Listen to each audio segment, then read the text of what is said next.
Welcome to foodrecipeworld.com. ఈరోజు మనం Andhra traditional వంటకం పచ్చి పులుసు ఎలా తయారు చేయాలో చూద్దాం. ఇది ఎలాంటి కుకింగ్ అవసరం లేని వంటకం. ఇంకా అన్నంలోకి రాగి సంగట్లోకి చాలా బాగుంటుంది. దీనికోసం ముందుగా చింతపండును తీసుకొని దాన్ని నానబెట్టి దాని నుంచి రసం తీసి ఉంచుకోవాలి. ఈ చింతపండు రసంలో సన్నగా తరిగిన ఉల్లిపాయల్ని అరకప్పు వేసుకోవాలి.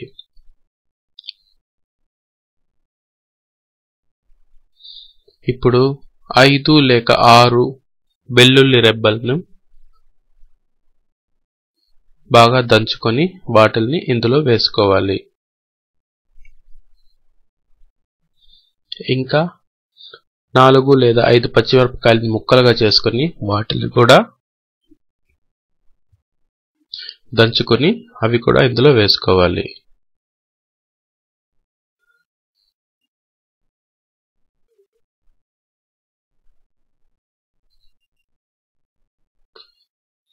ఇంకా దీనికి రుచికి కావలసిన ఉప్పు. ఈ మొత్తం మిశ్రమాన్ని బాగా కలుపుకొని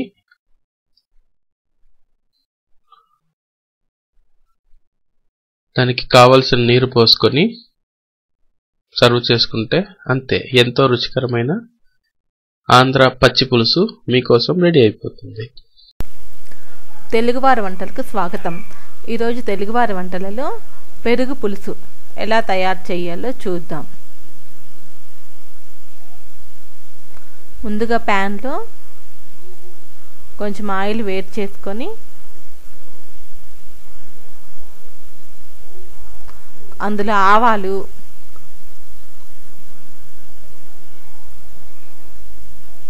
కరివేపాకు, పచ్చిశనగపప్పు వేసుకొని కాసేపు వేపుకోవాలి.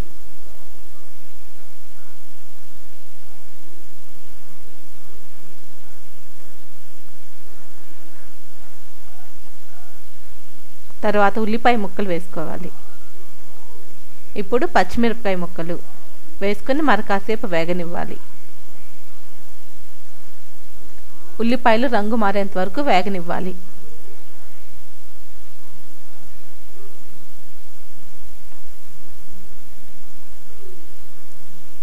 ఇప్పుడు కొంచెం పసుపు. ఈ పసుపు వేసుకున్న తర్వాత మరి కాసేపు వేగనివ్వాలి. పసుపు పచ్చి వాసన పోయేంత వరకు వేగనివ్వాలి.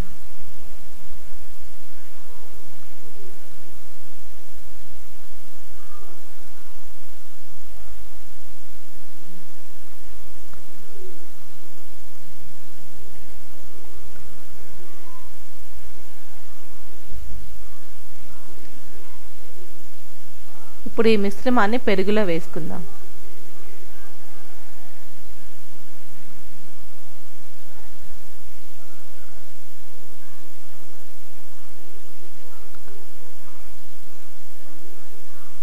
తర్వాత కొంచెం సాల్ట్ వేసుకోవాలి.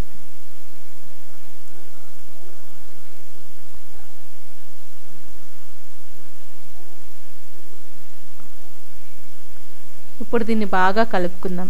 అంతే, ఎంతో రుచికరమైన పెరుగు పులుసు తయారైపోతుంది. దీన్ని పెరుగు చట్నీ అని కూడా అంటారు. ఇప్పుడు సర్వింగ్ ప్లేట్లోకి సర్వ్ చేసేసుకుందాం. అంతే, ఎంతో రుచికరమైన పెరుగు పులుసు తయారైపోతుంది. అందరూ ట్రై చేయండి. చాలా ఈజీగా ప్రిపేర్ చేసేసుకోవచ్చు.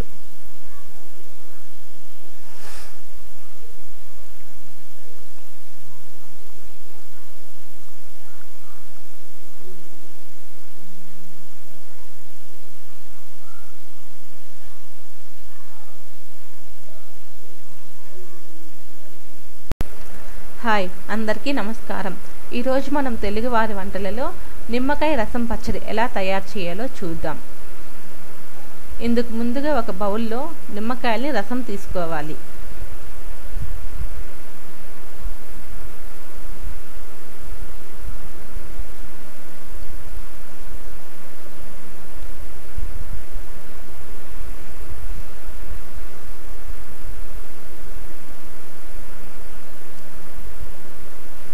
ఇప్పుడు ఈ రసంలో ఆవపిండి 4 స్పూన్లు, మెంతుపిండి 2 స్పూన్లు,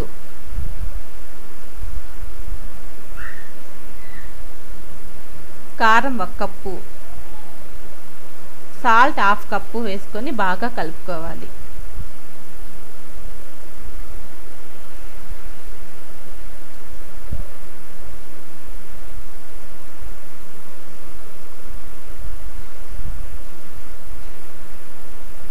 ఇప్పుడు కలుపుకున్న ఈ మిశ్రమానికి పోపు పెట్టుకుందాం.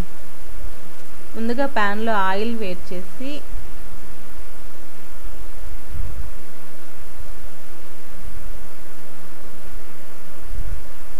ఆయిల్ కాగాక ఆవాలు,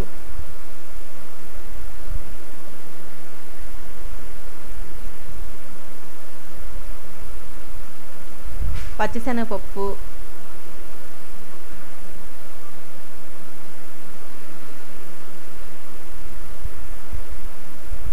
కరివేపాకు, ఇప్పుడు ఎండుమిరపకాయలు, కొంచెం ఇంగువ వేసుకోవాలి.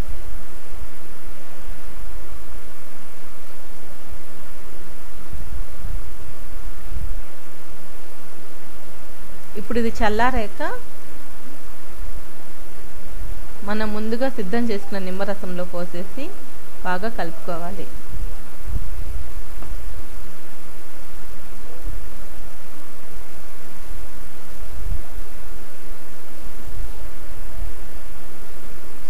అంతే, ఎంతో రుచికరమైన నిమ్మకాయ రసం పచ్చడి తయారైపోతుంది. ఎంతో ఈజీగా తయారు చేసేసుకోవచ్చు.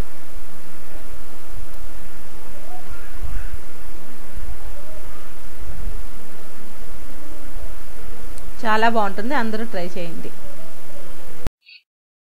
Welcome back to food recipe world. పుల్లట్ అనగానే ప్రతి ఒక్కరికి నోరూరుతుంది. కొద్దిగా పులిసిన దోసపిండితో అట్లు వేసుకుంటేనే చాలా రుచిగా ఉంటాయి. మరి దాన్ని ఆ పుల్లట్ ని మరింత రుచిగా చేసుకోవాలంటే ఏం చేయాలో మనం ఇప్పుడు చూడబోతున్నాం.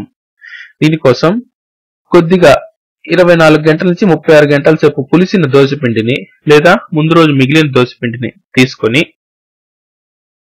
దానికి సరిపోయినంత ఉప్పు, ఇంకా ఒక 1/2 స్పూన్ పసుపు పొడి. పుల్లట చూసేదానికి చాలా కలర్ఫుల్ గా ఉంటుంది పసుపు పొడి వేసుకుంటే. ఇంకా సన్నగా తరిగిన ఉల్లిపాయ ముక్కలు, ఇంకా సన్నగా తరిగిన పచ్చిమిర్చి ముక్కలు, ఇంకా సన్నగా తరిగిన అల్లం ముక్కలు. వీటినన్నిటిని వేసి కొత్తిమీర కావాలన్నా వేసుకోవచ్చు. ఈ పిండిని బాగా కలిపి అట్లు వేసుకుంటే ఎంతో రుచికరమైన పుల్లట్టు నిమిషాల్లో మీకోసం రెడీ అయిపోతుంది.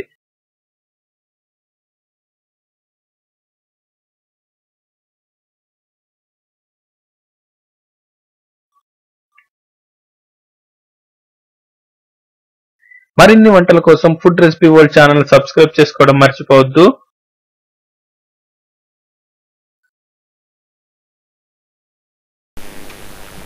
హలో వ్యూవర్స్, ఈరోజు మనం రాగి సంగటి ఎలా తయారు చేయాలో చూద్దాం. దీనికోసం ముందుగా నీటిని తెల్లబెట్టుకుని నీరు తెల్లాక అందులో నానబెట్టుకున్న బియ్యాన్ని వేసుకోవాలి.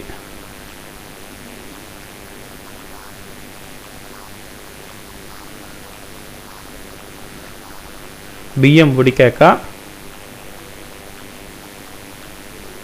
అందులో రాగి పిండిని కూడా వేసుకొని రాగి పిండిని కలపకుండా దాన్ని ఆవిరి మీద ఉడికించుకోవాలి. రాగి పిండి పచ్చి వాసన పోయేలాగా ఉడికిన తర్వాత దాన్ని బాగా కలుపుకొని సంగటి కోసం మరికొంచెం నీటిని కలుపుకోవాలి.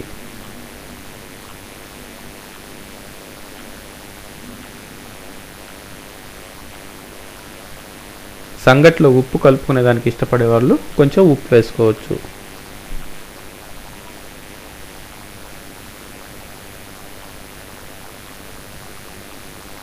సంగటి రెడీ అయిన తర్వాత దాన్ని తీసి ముద్దలు చేసుకొని సర్వ్ చేసుకుంటే ఎంతో రుచికరమైన రాగి సంగటి రెడీ.